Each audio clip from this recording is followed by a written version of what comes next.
What they don't want you to know about Mnangagwa Tagwirei, the alliance that quietly bought Zimbabwe, right? Zimbabwe triple pano pamzinda wevanhu. Ndini wenyu super galo. Let's get into this. Every empire has an origin. And to understand why Zimbabwe is where it is today, to understand the $20 million weddings, the gold flights to Dubai, the captured tenders, the frozen bank accounts, the Cape 3 cartel that Chiwenga is fighting, you have to understand one relationship, one friendship, one alliance. Emerson Mnangagwa and Mnangagwa Tagwirei, the president and the queen bee. Right. Pano pamzinda wevanhu, we are going to tell you the story they would prefer you never connected the dots on. How a fuel trader from Shurugwi became the most powerful unelected man in Zimbabwe, and how a president let him do it. Class insertion. The origin, a mortgaged house and a $500,000 bet. Let us start at the beginning because Tagwirei was not born a billionaire. The queen bee built his hive from almost nothing. Kudakwashe Regmond Tagwirei was born on 12 February 1969 in Shurugwi, Midlands Province. He studied at Solusi University, a Seventh-day Adventist institution near Bulawayo, trained as a geologist and worked in banking before going into business. He and his wife Sandra co-founded Sakunda in the early 2000s after identifying a gap in Zimbabwe's fuel market left by departing Western companies under sanctions. Here is the part of the story that is almost admirable before it becomes alarming. 6 months into launching operations, Sakunda won a contract worth $500,000 to supply fuel. But they didn't have the money, so they mortgaged their house and got the loan to supply the fuel. They grew their supply and within 10 years were amongst the biggest in Zimbabwe. A mortgaged house, a risk bet, a fuel contract. That is genuine entrepreneurship. If the story ended there, Tagwirei would be a Zimbabwean business success story we could all celebrate. But the story does not end there. Because somewhere along the way, Tagwirei discovered something far more valuable than fuel. He discovered proximity to power. Shurugwi meets Vishavane, the friendship that changed everything. Here is a detail that explains so much. Tagwirei hails from Shurugwi, a shout away from Mnangagwa's Vishavane. He sits on the Presidential Advisory Committee. Same region, same Midlands roots, same network, and as Tagwirei's business grew, so did one of the most consequential relationships in modern Zimbabwean history. Over the years, before the military coup, Tagwirei established a strong relationship with then Vice President Emerson Mnangagwa, now President, and the Army General Constantino Chiwenga, now Vice President. Listen to that carefully. Tagwirei built relationships with both men, Mnangagwa and Chiwenga. Before the coup, he was not betting on one horse. He was funding the entire stable. And the United States Treasury, when it finally sanctioned him, described the relationship in language that leaves nothing to the imagination. Tagwirei used a combination of opaque business dealings and his ongoing relationship with President Mnangagwa to grow his business empire dramatically and rake in millions of US dollars. His relationship with the president was not incidental to his wealth. According to the US Treasury, it was the engine of his wealth. Command Agriculture, the money printing machine.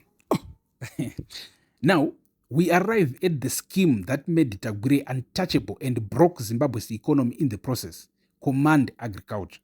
Mnangagwa not only made Tagwirei his advisor, but retained a tender for Sakunda to manage the Command Agriculture project. As Auditor General Mildred Chiri pointed out, Sakunda was a referee and player in the scheme, procuring and then distributing farming inputs at the same time. That's conflict of interest. And conflict of interest sleeps in the same bed with corruption. Referee and player. The same company that decided what to buy also sold it. The same company that managed the scheme also profited from it. And the office supervising the whole thing, Mnangagwa's own office, was supervising the Command Agriculture Scheme. And up to now, many people, including the Auditor General, cannot access the contract that was given to Sakunda. But here's the devastating part. The truly devastating part. How was Sakunda paid? Payments to Sakunda for the State Farm Subsidy Program championed by Mnangagwa were effectively made by the central bank printing money.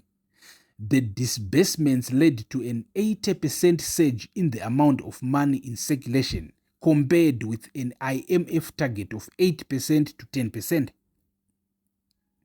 80%. The central bank printed money to pay Tagwirei's company, and that money printing is a direct cause of the hyperinflation that destroyed the savings, pensions, and salaries of ordinary Zimbabweans. Every Zimbabwean who watched their savings evaporate, every pensioner whose life's work became worthless, part of that story runs directly through the Command Agriculture payments to Sakunda Holdings. The government renewed the Command Agriculture contract with Sakunda, making available close to $3 billion for it. $3 billion to one connected company in a country that cannot buy hospital blankets. The Lexus diplomacy, how Tagwirei bought loyalty.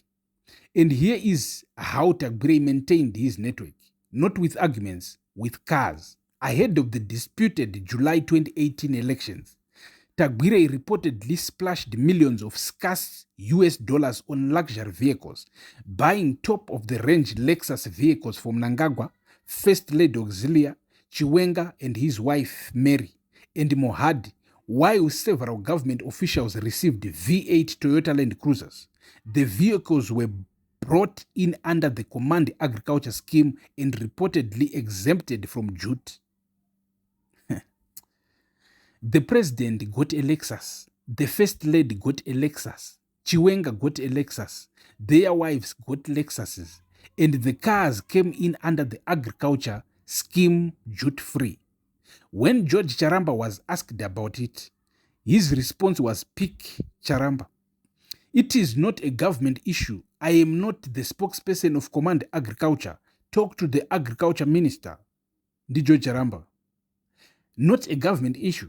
The president's car, bought by a government contractor, imported under a government scheme, not a government issue. Ururu Chicharamba. The falling out when Chiwenga turned on the bee.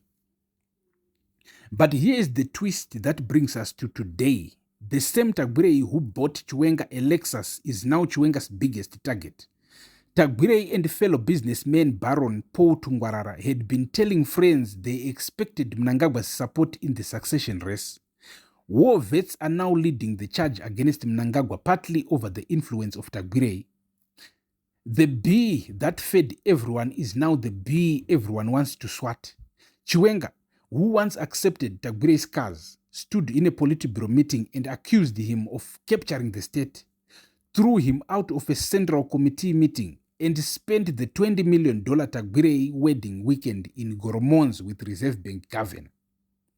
The loyalty that Tagwirei bought with Lexuses and Command Agriculture billions turned out to be rented, not owned, and the lease is expiring. Zimbabwe, let's get to the bottom. The friendship that cost Zimbabwe everything. As the Standard wrote years ago, Standard newspaper, at common law, you become a natural accomplice if the cops find you warming yourself at a bonfire where thieves are sharing the loot. Bad company makes you bad too. If Mnangagwa was serious about fighting corruption, the first person that must have been taken into the dock is Tagwirei. But that didn't happen.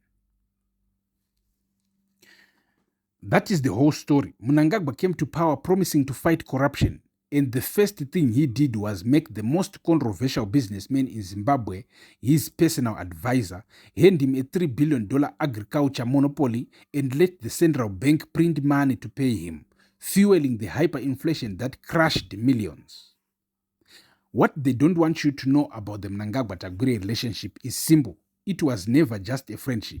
It was the operating system of state capture, the mechanism through which public money became private wealth, the reason Zimbabwe's gold flies to Dubai while its hospitals run dry. And now that alliance is cracking because Chiwenga and the military have decided the bee has had enough honey. When two thieves fall out over the loot, Zimbabwe should not celebrate either one. It should ask for its money back. Subscribe pamuzinda wevanhu. Now that you know the origin story, do you think Tagwirei could ever face justice? Drop your take in the comments, like, share, and support through join, super thanks, and stars per Facebook. Follow the money, always follow the money. Ndino wenyu super galo muri Zimbabwe. Peace.